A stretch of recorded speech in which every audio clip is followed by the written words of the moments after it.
Assalamualaikum warahmatullahi wabarakatuh. Selamat pagi dan salam sejahtera untuk semuanya. Perkenalkan, saya Vini Dwi Melini SEMIS, dosen Prodi Ekonomi Pembangunan, Fakultas Ekonomi Universitas Sriwijaya. Dalam kesempatan ini, saya ingin membuat video untuk unjuk kerja Tridharma perguruan tinggi, yang mana dalam hal ini saya akan mendemonstrasikan pembelajaran tentang ketenagakerjaan khususnya di materi labor supply atau penawaran tenaga kerja.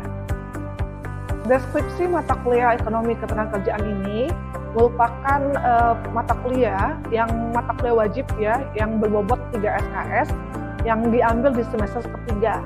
Dan juga pada mata kuliah ini terdapat mata kuliah persyarat yaitu teori ekonomi mikro.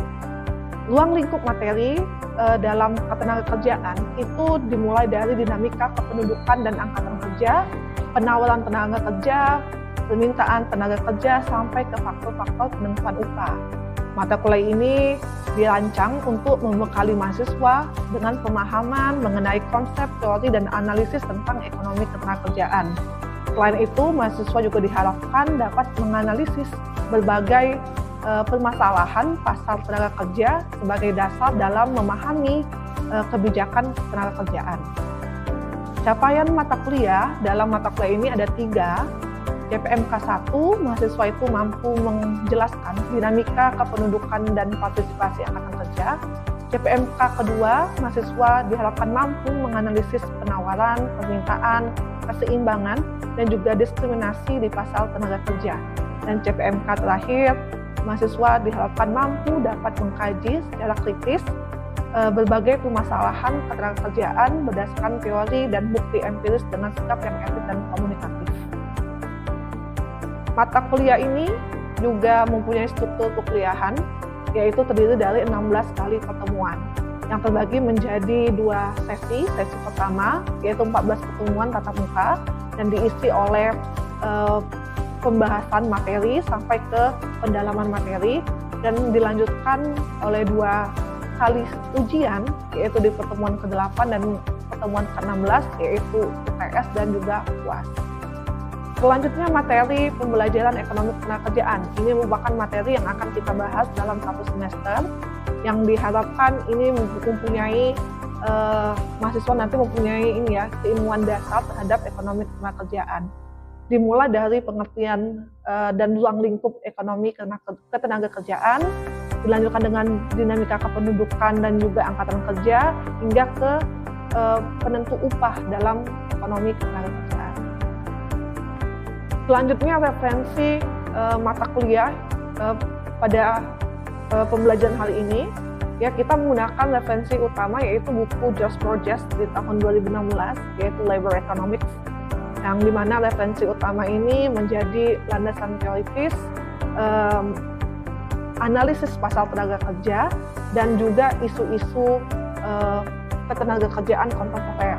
Dan di sini juga kita mempunyai referensi pendukung, yaitu buku dari Nurdina Mulyadi, Ekonomi Ketenagakerjaan, dan juga Mulyadi di 2014 mengenai ekonomi sumber daya dan perspektif pembangunan, dan juga sampai kita mempunyai beberapa referensi terkait data-data dan artikel yang relevan, sehingga di sini mahasiswa itu kita arahkan untuk membaca berbagai artikel ilmiah terbaru sehingga mampu dapat memahami perkembangan isu ketenagakerjaan berdasarkan hasil-hasil empiris.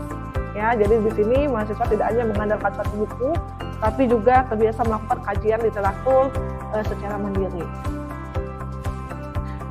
Selanjutnya, teknik pembelajaran, karena kita bersifat student centered learning, di sini fokus utama adalah mahasiswa sebagai fokus utama pembelajaran, ya.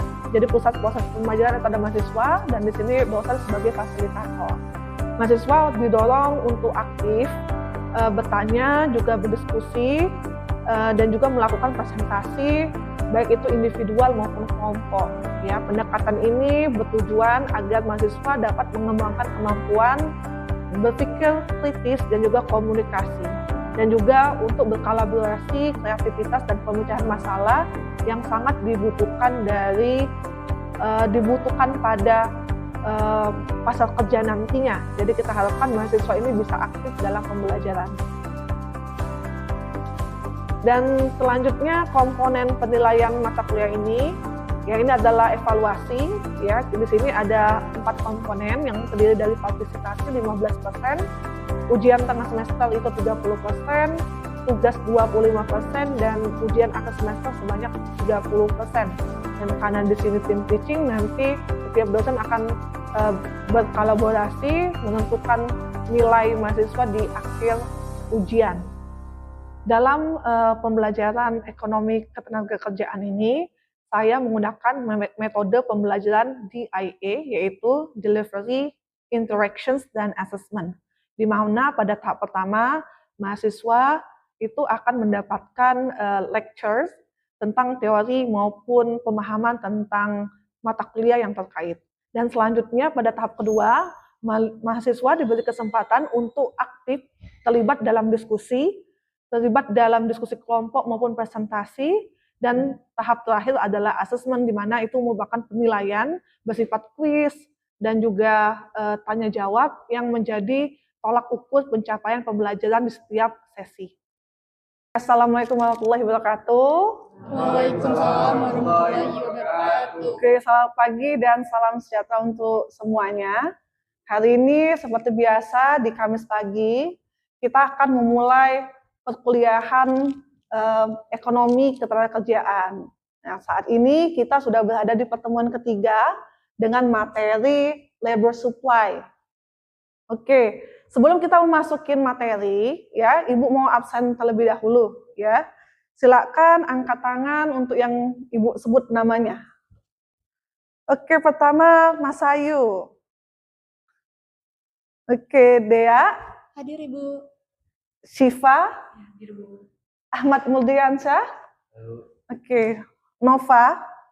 Oh, oke. Selanjutnya setelah absen, Ibu juga buat kalian semua jangan lupa absen di e-learning juga, ya. Jadi untuk absenan kita nanti akan ada 2 kali, absen secara tertulis dan juga absen secara e-learning.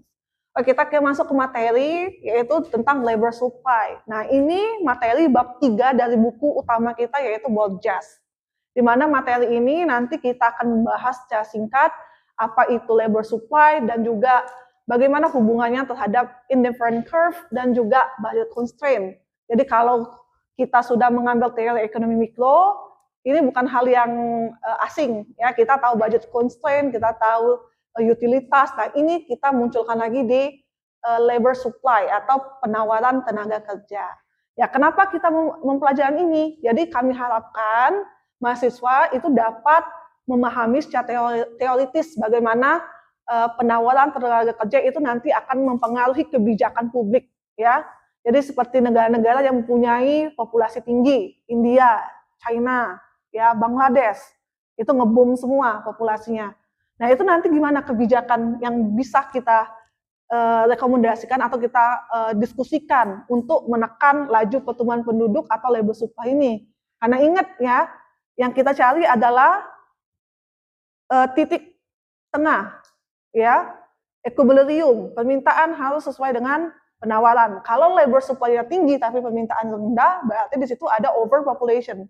Tapi kalau labor supply-nya itu rendah tapi permintaannya tinggi seperti di Jepang, ya, itu artinya terjadinya kelangkaan tenaga kerja. Nah, itu yang akan kita pahamin, ya. Jadi minggu depan kita akan mendalam mempelajari tentang permintaan tenaga kerja. Jadi sekarang baru labor supply. Oke, next. Nah, ini outlines yang akan kita pelajarin. Jadi pertama kita akan mempelajari tentang angkatan kerja. Kenapa sih harus mempelajari angkatan kerja? Karena kita bicara tentang supply. Kita butuh penduduk, kita butuh populasi.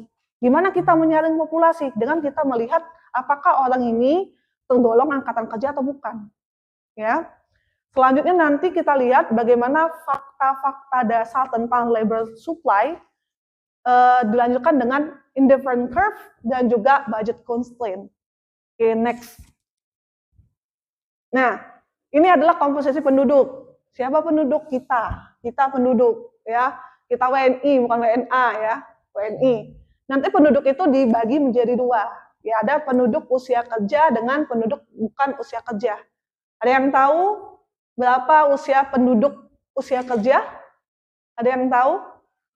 15 sampai 64, Bu. Angkat tangan dulu. Izin, Bu. Ya, berapa? 15 sampai 64. Ya, 15 sampai 64. Ya, itu tergolong penduduk usia kerja. Berarti penduduk bukan usia kerja adalah kurang dari 15 dan lebih dari 64. Itu tergolong bukan angkatan kerja. Jadi dia nggak dihitung, ya, nggak bisa terjun ke pasar tenaga kerja. Terus ada isu juga, itu 10 tahun Bu, dia 10 tahun dia bisa kerja kok di pasar. Nah itu namanya ilegal. Maksudnya dia nggak bisa, ya. Kalau aturan undang-undang dia belum bisa dipekerjakan, ya. Nah, penduduk usia kerja nanti dibagi menjadi dua, angkatan kerja bukan angkatan kerja. Apa beda dua ini? Dia usianya sama, 15 sampai 64, tapi yang dilihat adalah keaktifannya dalam pasar tenaga kerja. Ya, kalau angkatan kerja dia berdampak langsung ke pasar tenaga kerja. Ya, contohnya ibu angkatan kerja karena usia ibu 35. Ibu tergolong bekerja. Ya. Kalau angkatan kerja menganggur, dia masuk usia angkatan kerja tapi dia tengah mencari job vacancy atau lagi melamar ke perusahaan-perusahaan. Nah, itu masuk ke menganggur. Nah, kalau bukan angkatan kerja, ya, dia masuk usia produktif tapi dia bukan tergolong angkatan kerja. Jadi dia belum terserap di pasar tenaga kerja. Contoh siapa? Kalian, sekolah. Ya, terus nanti ibu-ibu yang rumah tangga, IRT ya, dia masuk ke pengurus rumah tangga dan juga penerima transfer. Ya, penerima transfer ini contohnya pensiunan. Dia pensiun di usia 40, penerima transfer. Atau orang yang hidup di dengan deposito. Atau kalian punya kontrakan, berarti kan hidup dengan non-labor income ya. Nah, itu masuk ke penerima transfer. Ya, paham di sini? Oke, next selanjutnya. Ya, ini secara singkat, ini adalah rumusan-rumusan. Kalau kita bicara tentang angkatan kerja, kita akan bilang tentang angkatan kerja, diambil dari jumlah yang bekerja dan jumlah pengangguran. Terus nanti partisipasi angkatan kerja itu bisa dibagi, ya, angkatan kerja bagi populasi atau angkatan kerja dibagi populasi usia kerja. Jadi kalau nilai TPAK-nya tinggi, artinya penduduk usia produktif itu makin banyak terserap di pasar tenaga kerja, ya. Tapi kalau TPAK-nya rendah, artinya tidak banyak terserap, rendahnya penyerapan tenaga kerja di pasar tenaga kerja. Kalau berdasarkan TPAK, kita akan mengenal namanya employment rate atau tingkat orang yang bekerja, ya, jumlah yang bekerja bagi populasi, dan employment rate jumlah pengangguran dibagi angkatan kerja. Nah, ini elemen-elemen dalam struktur angkatan kerja. Oke, next. Oke, sebelum kita ke materi, ya, kita diskusi dulu. Ini adalah fakta-fakta dasar tentang labor supply, yang mana ini kita ambil di buku utama kita, yaitu Borjas. Di sini Borjas mengambil data dari tahun 1900 sampai 2010, berarti lebih dari satu abad ya, lebih dari satu abad. Dan ini datanya United States, Amerika. Jadi ini akan beda dengan Cina, akan beda dengan Indonesia. Ini data iklim United States. Jadi orang-orang di Amerika. Ya, coba Ibu mau tanya, ya, dilihati, diresapi data-data ini, ya. Terus kalian lihat, apakah ada tren yang sama antar angkatan kerja di tiap periode atau tiap waktu, dan juga apakah ada pertumbuhan TPAK dari tiap waktu. Ya, silakan dilihat dan dipahami. Kira-kira apa yang bisa kalian tangkap dari tabel 21 itu? Ya, ada yang bisa jawab? Izin menjawab, Ibu. Oke, silakan Dea. Izin menjawab bagian berdasarkan tabel untuk yang kategori laki-laki, Ibu. Berdasarkan tabel tersebut itu terlihat bahwa tingkat partisipasi tenaga kerja laki-laki ini mengalami kecenderungan menurun pada hampir seluruh kelompok umur. Hal ini tuh mengindikasikan tuh adanya perubahan perilaku dalam pasar tenaga kerja. Nah, pada kelompok usia produktif sendiri, itu penurunan itu relatif tidak terlalu besar, sehingga masih dikatakan cukup stabil. Namun, pada kelompok usia sekitar 45 tahun ke atas, nah penurunan ini mulai terlihat lebih jelas, Bu. Dan pada kelompok penurunan ini terlihat lebih cukup besar sekitar 25%. Nah, kondisi ini tuh menunjukkan bahwa sebagian besar tenaga kerja pada usia lanjut ini mulai keluar dari pasar tenaga kerja karena memasuki masa pensiun atau menurunnya kemampuan untuk bekerja. Terus juga di sisi lain, meningkatnya tingkat pendidikan tenaga kerja perempuan menyebabkan partisipasi perempuan dalam pasar tenaga kerja ini semakin tinggi, Bu. Sehingga komposisi tenaga kerja ini mengalami perubahan. Selain itu juga perkembangan teknologi dan otomatisasi di berbagai sektor ini mempengaruhi kebutuhan tenaga kerja, terutama untuk pekerjaan sebelumnya banyak dilakukan oleh tenaga kerja laki-laki. Oke, terima kasih untuk Dea. Give applause please. Oke, jadi yang kita lihat memang adanya penurunan ya di setiap sektor, terutama di lansia. Oke, selanjutnya next. Nah, tadi yang laki-laki. Nah, ini sekarang yang perempuan.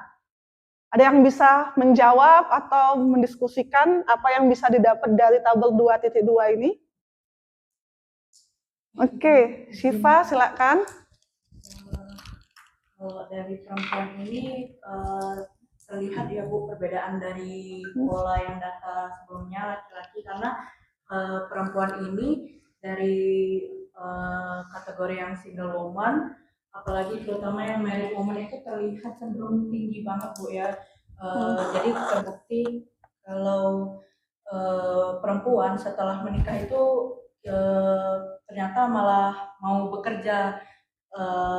Terus juga kalau yang di kategori Window divorce or separated, ya. Itu kategorinya juga naik Bu ya. Jadi menurut Safia trennya itu sama dengan pola laki-laki.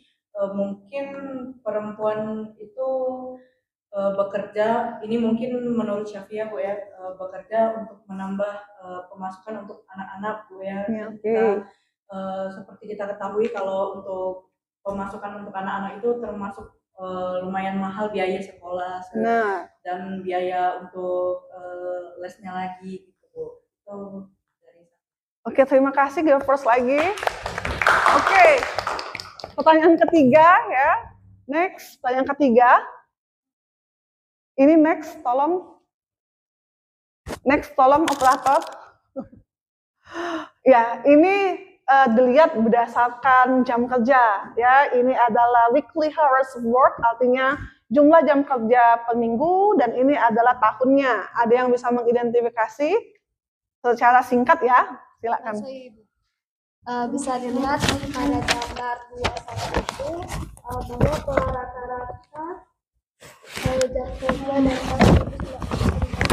sampai 2030 itu cenderung menurun, apalagi di tahun antara 1920 dan sampai 1940 itu sangat menurun sekali, menunjukkan bahwa orang-orang tuh lebih menurunkan jam kerja untuk menghindari burnout dan mungkin mempunyai pendapatan yang lain dari jam kerja utamanya. Oke, terima kasih. Ya, give applause please. Oke, next yang terakhir, pertanyaan terakhir ini kita lihat adalah labor supply yang dilihat berdasarkan TPAK, jamnya ya, jam per tahun, dan juga secara persentase part-time job atau kerja paruh waktu ya. Jadi part-time job itu beda dengan full-time job. Part-time job itu biasanya 3 jam, 4 jam, 5 jam, dan dibayar per hours ya. Ini ada yang bisa mengidentifikasi bagaimana perbedaan TPAK antara perempuan dan laki-laki. Silakan siapa yang bisa mengidentifikasi. Ya, Muriansa, silakan. Izin menjawab Ibu. Ya. Untuk labor force participation rate itu laki-laki lebih tinggi daripada perempuan, karena di last 10 years-nya 12 tahun itu laki-laki 84,1 sedangkan wanita itu di 70,8. Kemudian di hour of work itu laki-laki lebih lama bekerjanya dibandingkan untuk perempuan. Iya, oke. Kemudian di part time job itu wanita lebih diuntungkan karena Ya, lebih fleksibel. dikarenakan untuk wanita yang sudah menikah dan memiliki keluarga itu lebih ke kerja part time di rumah. Ya, oke. Mungkin saja, Bu. Oke, terima kasih untuk Diansa. Nah, jadi itu ya, kita lihat bahwa memang laki-laki itu cenderung lebih disukai di pasar tenaga kerja ketimbang perempuan, kecuali di part-time job. Kenapa? Dia lebih fleksibel. Ya, oke, next. Nah, ini teori selanjutnya, ya ini teori dasar dari labor supply. Kita akan mengenal namanya indifferent curve atau pretensi pekerja, yang mana nanti kita melihat berdasarkan fungsi utilitas. Ya, teori ekonomi mikro. Ya, utilitas itu nanti akan didapat ya dengan menjumlahkan berapa banyak konsumsi atau barang dan juga leisure time. Leisure time itu adalah waktu bersantai ya. Jadi dia milih aku harus kerja terus atau aku harus santai-santai aja. Nah, itu dikombinasikan menjadi utilitas. Gimana mengkombinasikannya berdasarkan preference, personal preference. Tergantung individualnya. Ada yang mau kerja aja, ada yang mau enggak. Yaitu tergantung dengan preference. Ya, oke, next.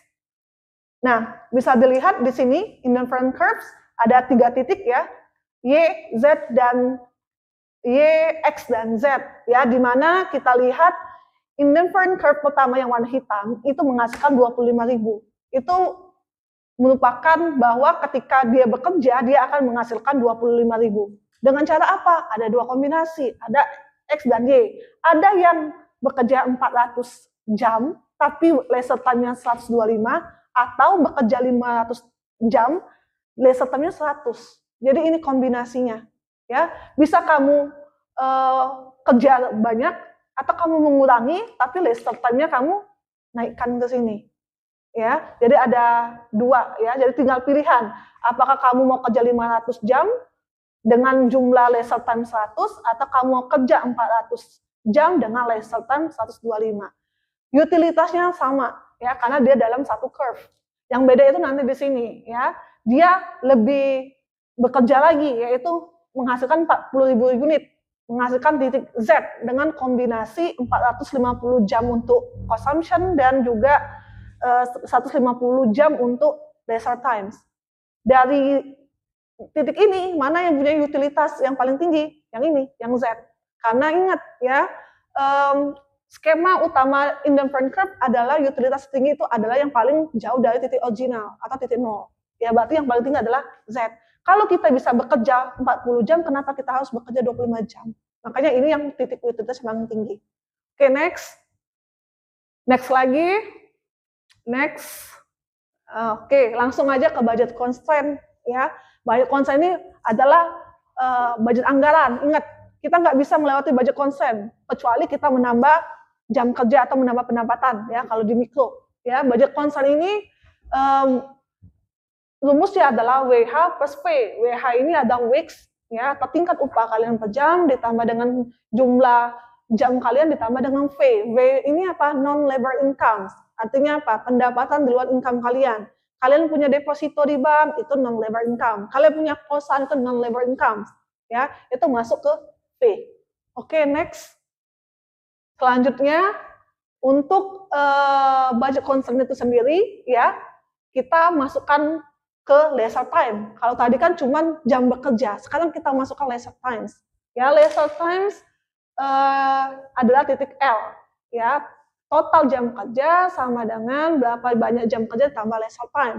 Masukkan ke rumus yang awal tadi, sehingga dapatlah total konsumsi atau total pendapatan yang kita dapat itu menggabungkan antara total gaji total ditambah non-labor income dikurang gaji dikali leisure times. Nah, ini rumus dari pendapatan atau konsumsi kita. Ya. Nah, kita bisa lihat di sini, ya, ada titik 0 dan WT plus V. Ya. Ini preferensi individu ketika dia ingin menghabiskan semua waktunya untuk bekerja. Ada di titik mana? 0 dan WT plus B. Ya. Atau dia menghabiskan waktunya semuanya untuk leisure time. Ya, lehe-lehe ya. 0 sampai T. Tapi manusia nggak bisa kayak gitu. Manusia nggak bisa bekerja terus, ya bisa KO kalian ya. Atau nggak bisa kita istirahat terus, harus ada kombinasinya. Maka di situ nanti harus ada kombinasi antara titik konsumsi dan leisure time. Tapi ingat ya, tidak boleh melewati budget lines atau budget anggaran ini. Nah itu ya.